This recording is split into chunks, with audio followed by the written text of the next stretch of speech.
Hola, me da mucho gusto estar nuevamente con ustedes, enfermeros, enfermeras, en este tu canal de educación para la salud. No antes sin agradecerte el interés por seguirnos en este canal de investigación técnico-científica en enfermería, donde seguiremos compartiendo material que contribuya a la formación de recursos humanos para la salud, en particular a los futuros enfermeros y enfermeras intensivistas. Te invitamos a que te suscribas y nos preguntes, nos compartas también tus experiencias y nos propongas sobre algún material que te gustaría conocer o que publicáramos. En esta ocasión nos satisface mucho compartirles algunos aspectos de la física de la ventilación mecánica que son indispensables para todas aquellas enfermeras y enfermeros que trabajan en una unidad de cuidados intensivos y que tienen el deseo de seguir fortaleciendo sus conocimientos en el uso y manejo de aparatos de ventilación mecánica, tanto de volumen como de presión. Pues si ustedes me lo permiten, iniciamos con nuestra ponencia.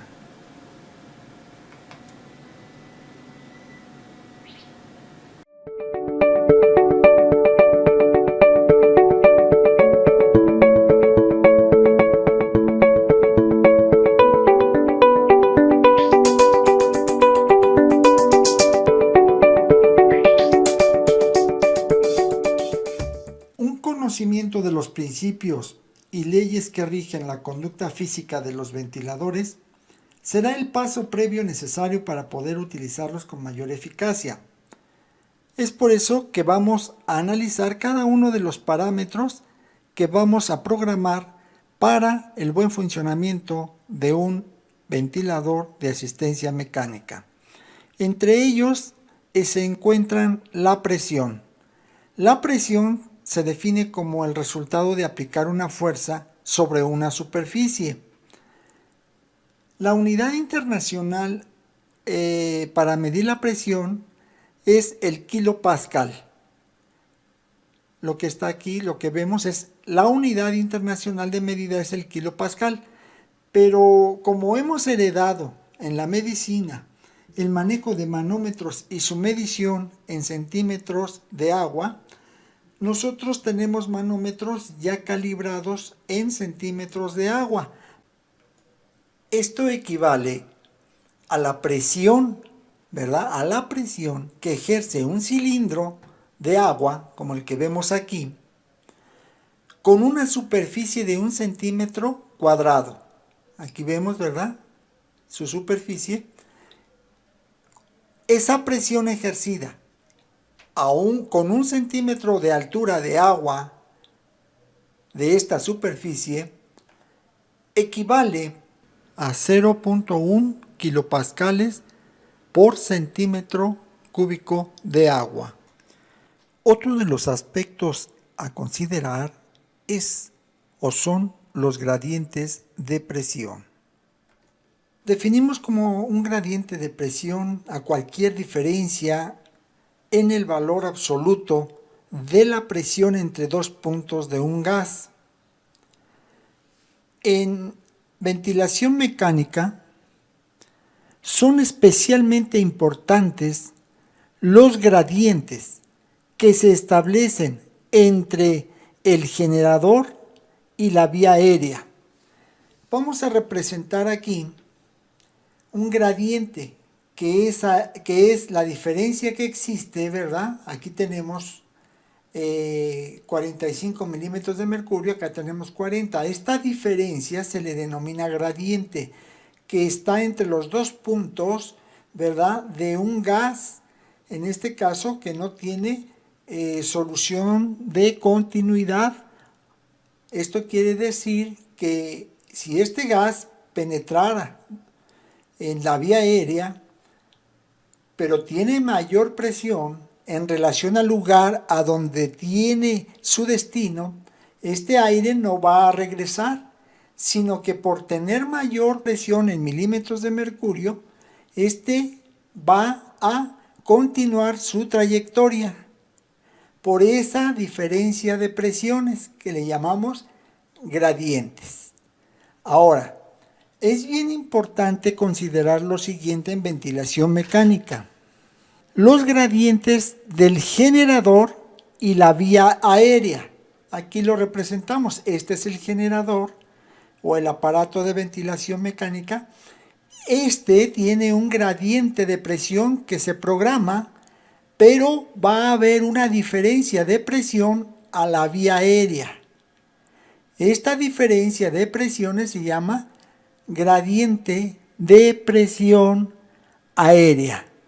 Pero no nada más tomamos en consideración esa diferencia, sino que también hay otro gradiente de presión que tenemos que considerar, que es el gradiente de presión entre la vía aérea y el alveolo.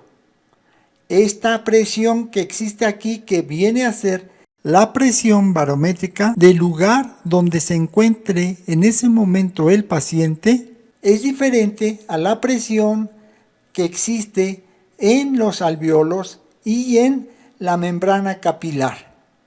Entonces estamos hablando de diferentes presiones, tanto en los vasos sanguíneos como en la membrana alveolo-capilar, como en la vía aérea y la presión que programamos.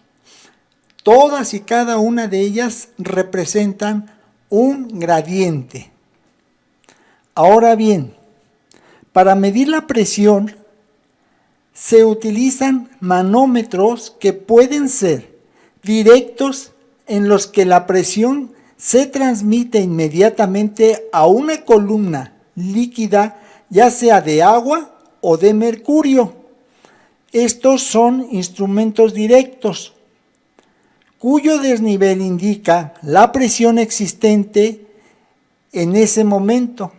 Pero hay indirectos, como lo son todas aquellas ondas osciloscópicas de una pantalla de un aparato de ventilación mecánica, las cuales actúan de forma inmediata sobre un sensor que da forma y constituye de manera proporcional la presión existente y la transforma en una señal analógica aneroide y la registra sobre ya sea un papel o una pantalla, por lo general si queremos imprimirla o queremos observarla en la pantalla del aparato de ventilación mecánica. Aquí vemos, ¿verdad?, las presiones, y aquí vemos, ¿verdad?, la presión medida en centímetros de agua. Lo demás son otros parámetros. Aquí también hay presión. Aquí también tenemos, ¿verdad?, la presión en centímetros de agua. Acá el volumen, que más adelante vamos a ver. Pero estos son los instrumentos que se utilizan para medir los gradientes de presión que vamos a considerar y tomar en cuenta para la programación de un ventilador mecánico. Otro de los aspectos importantes que tomamos en consideración es la presión atmosférica. Y es tan importante porque la presión atmosférica tiene repercusión en el comportamiento de los gases que respiramos, los gases atmosféricos, entre ellos principalmente el oxígeno. La presión atmosférica es esa fuerza por unidad de superficie que ejerce el aire que la atmósfera contiene, el aire corriente. Y ese aire tiene una presión sobre la superficie de la Tierra. Esto obedece a que comprendamos que si vivimos a mayor altura en relación al nivel del mar, la presión será menor y por lo tanto va a haber dificultad para respirar. Es necesario que nuestro organismo se adapte y la hemoglobina, que es la proteína de la sangre, sea la que aumente y permita que haya más glóbulos rojos para que la molécula de oxígeno se conduzca de manera rápida y más fácil para que podamos respirar. Pero ¿qué sucede si vivimos a nivel del mar? a nivel del mar tenemos una presión mayor. La presión a nivel del mar, la presión atmosférica, es de 760 milímetros de mercurio. Al tener 760 milímetros de mercurio en relación a 240 a nivel de la montaña, la presión aquí es mayor, por lo tanto, va a favorecer a que el oxígeno entre más rápido, pues la presión con la que entra hasta las vías aéreas, hasta los alvéolos, es mayor. Entonces no se necesita de mucha hemoglobina, por lo tanto, ¿verdad? La misma presión se encarga de transportar la molécula de oxígeno de manera contundente y rápida. Es por eso que debemos de analizar la composición del aire, sus porcentajes y cómo está constituido. Lo mismo las presiones que ejerce cada uno de los elementos que integran este aire corriente que respiramos todos los días y que nos servirá de parámetro para también programar nuestros ventiladores mecánicos pulmonares. Tenemos que comprender que el aire que respiramos está constituido por diferentes gases, entre ellos el nitrógeno, que tiene un porcentaje del 78.08% del 100% de los gases que componen el aire que respiramos. Y uno de los vitales y principales gases es el oxígeno, del cual vamos a platicar más profundamente, y que está constituyendo el 20.93%, casi el 21% de esa composición del 100% de aire. Ahora, también hay argón, también hay dióxido de carbono, también hay otros gases y gases raros. Todos ellos en conjunto nos dan un casi 100%, un 99.9% del total de todos los gases que respiramos. ¿Por qué es importante considerar estos aspectos? ¿Por qué? Porque, como ya hablamos, la presión atmosférica a nivel del mar es de 760 milímetros de mercurio. Esto representa que cada uno de estos gases tiene una presión, ejerce una presión atmosférica particular, pero cada gas tiene su presión con la que se difunde en las vías aéreas. Esto representa que la presión del oxígeno es de 159 milímetros de mercurio.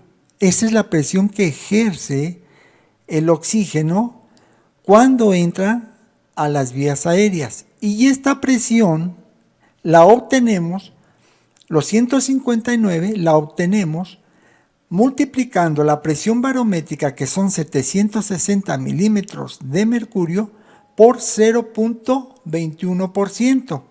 que es el porcentaje que le corresponde al oxígeno. Cuando obtenemos el resultado, obtenemos la presión de ese gas.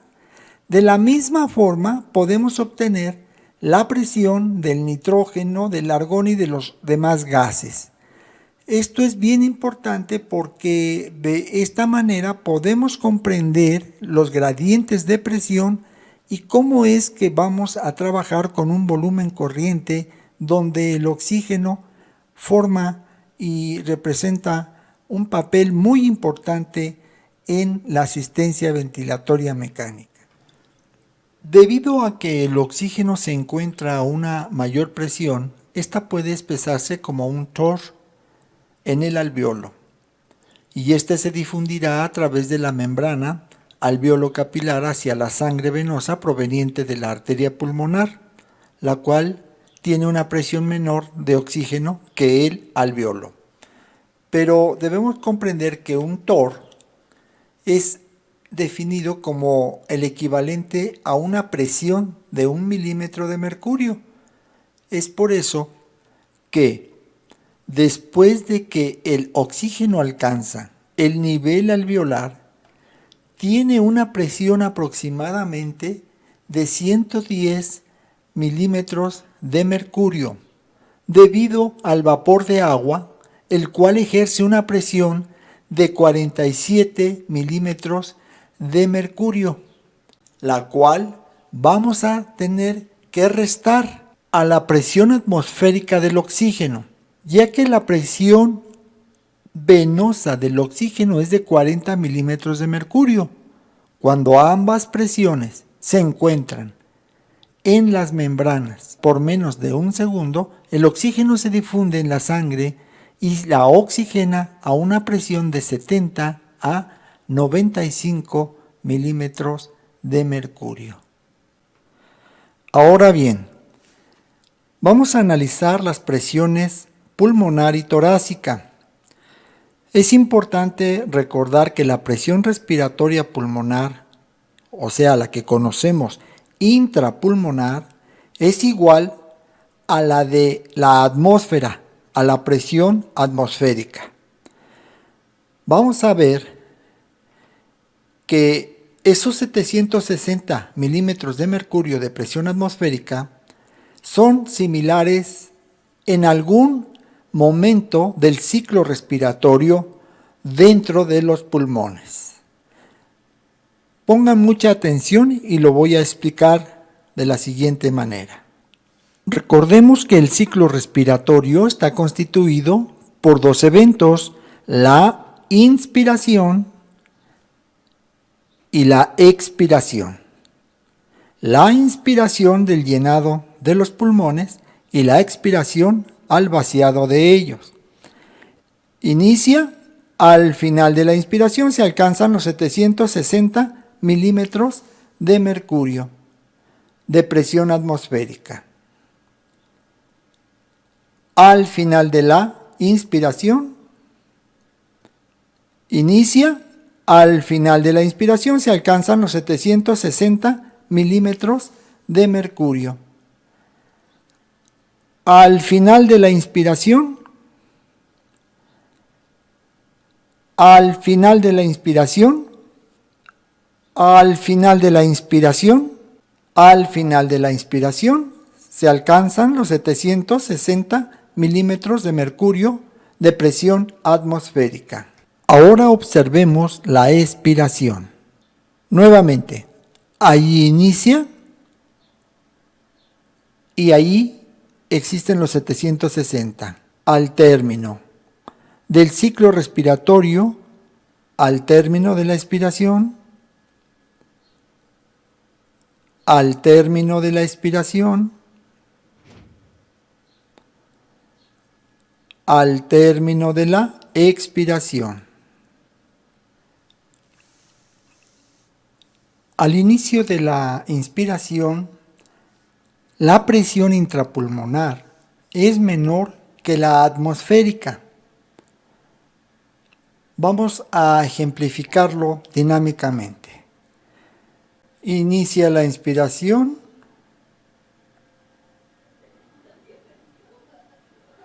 Inicia la inspiración y es cuando fluye a los pulmones el aire. Inicia la inspiración. Inicia la inspiración porque el gradiente de 760 es mayor a 758 y es cuando fluye el aire a los pulmones. Inicia la inspiración. Obsérvala.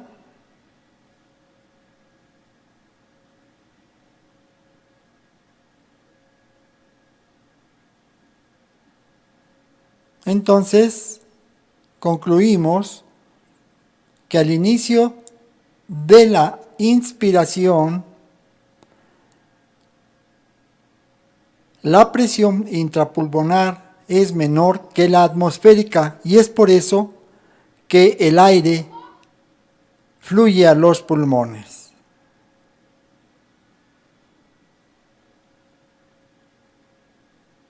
La diferencia de presión entre la atmósfera, que tiene 760 milímetros de mercurio, y el alveolo, que tiene 758 milímetros de mercurio, es originada por un trabajo activo que se lleva a cabo al respirar. A medida que los pulmones se llenan, la presión se equilibrará, como vemos aquí, a 760. A mayor diferencia entre estas presiones, un mayor volumen de aire, volumen por ciclo respiratorio, será desplazado desde la atmósfera hacia los pulmones. Esta presión y volumen por ciclo respiratorio es cambiante con cada uno de los seres humanos.